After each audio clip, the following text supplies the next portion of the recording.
que les pêcheurs tirent sur la terre pour pouvoir mieux l'égorger.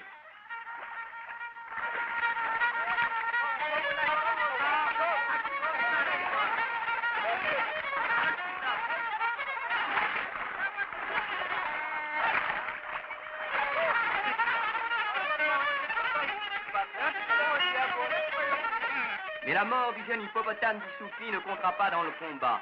Sa viande tendre donnera des forces aux pêcheurs pour continuer la bataille.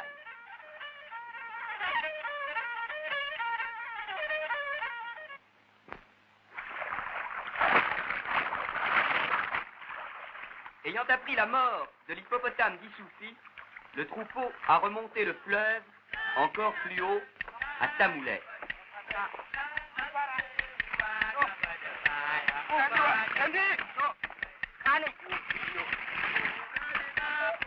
Le 28 avril, les pêcheurs infatigables le rattrapent à Thibaut. Les préparatifs de combat sont pris.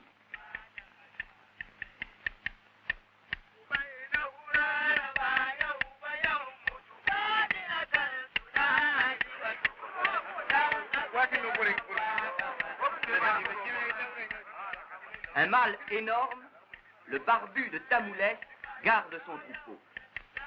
Pourtant, les pêcheurs s'en approchent et le sorco Idrissa, en plein fleuve, réussit à le harponner. Mais l'hippopotame furieux charge les pêcheurs, il brise la pirogue d'Abdou, le projetant à l'eau avec Idrissa et Nougou. Il ne reste que 7 pirogues. Cependant, le chef Oumarou décide d'attaquer avec la grande pirogue.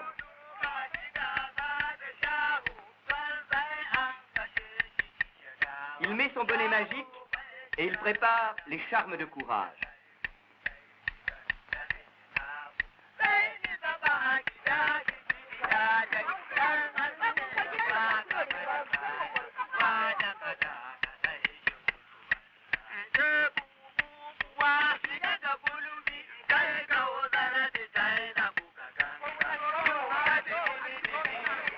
La grande pirogue est chargée de tous les harpons disponibles et à la fin de l'après-midi, elle attaque.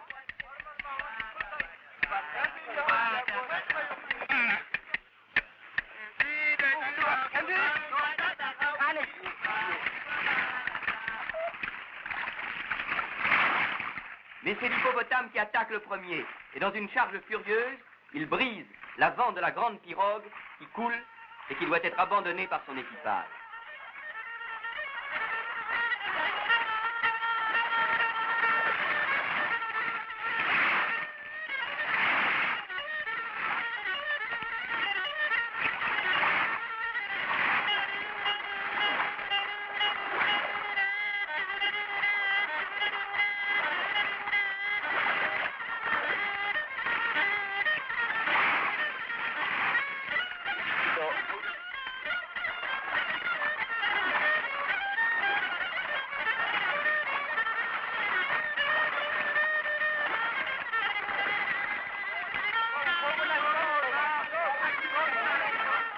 Le chef Oumarou essaye de redonner un peu de confiance aux pêcheurs découragés.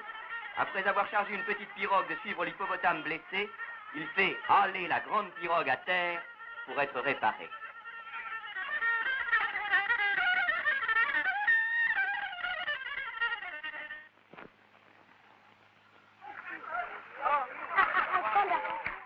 Le lendemain 29 avril, tous les hommes disponibles du village de Koutoubou sont venus à Tamoulès pour aider les pêcheurs Sorco à réparer la grande pirogue.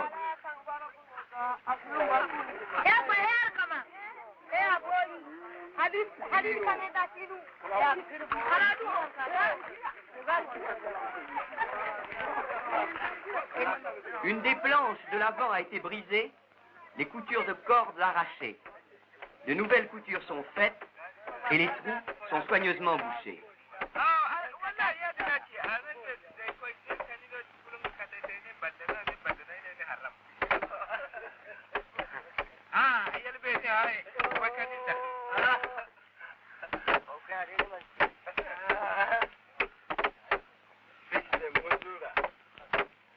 Le soir même, la grande pirogue solidement réparée est à nouveau lancée à l'eau.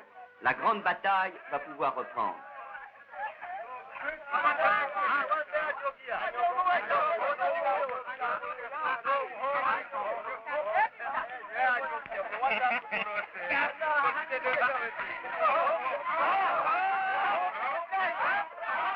Le 30 avril, les Sorkos remontent le fleuve à la poursuite du vieux barbu échappé. Ils dépassent les pêcheurs Sorkawa qui naviguent à la voile. Le 1er mai, l'hippopotame blessé est repéré à Tenfakore. Les flotteurs gonflés d'eau flottent à peine.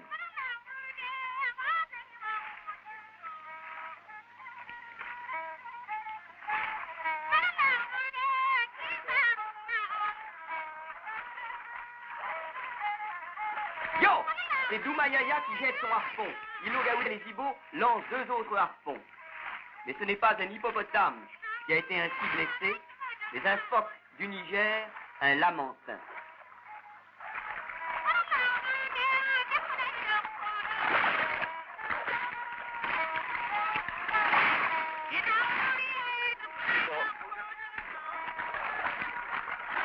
Le lamentin est remorqué à la berge, retourné, il croise ses nageoires sur sa poitrine et reçoit le coup de lance mortel.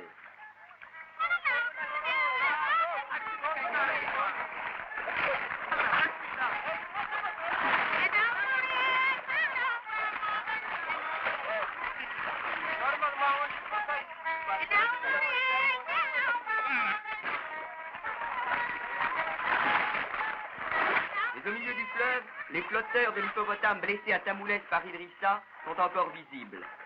Dans le soir, les Sorkos guettent en vain une sortie de l'animal pour le harponner à nouveau.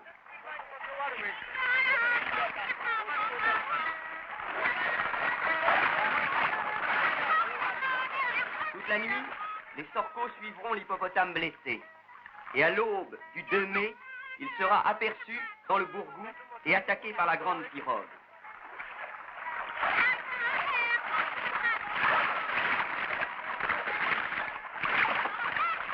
Un nouveau harpon lui sera jeté, mais l'hippopotame réussira à rentrer dans les herbes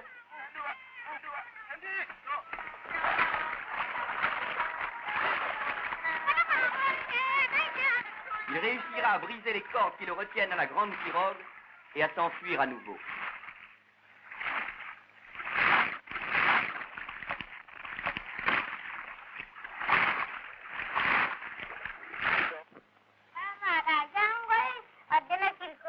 Tous les hippopotames, alertés par le bruit de la bataille, se sont enfuis.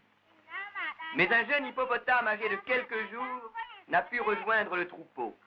Le pêcheur Tiakeo a réussi à l'attraper. Il est baptisé Harikamba et il est confié à la garde de Damouré Zika, qui devient bien vite son ami.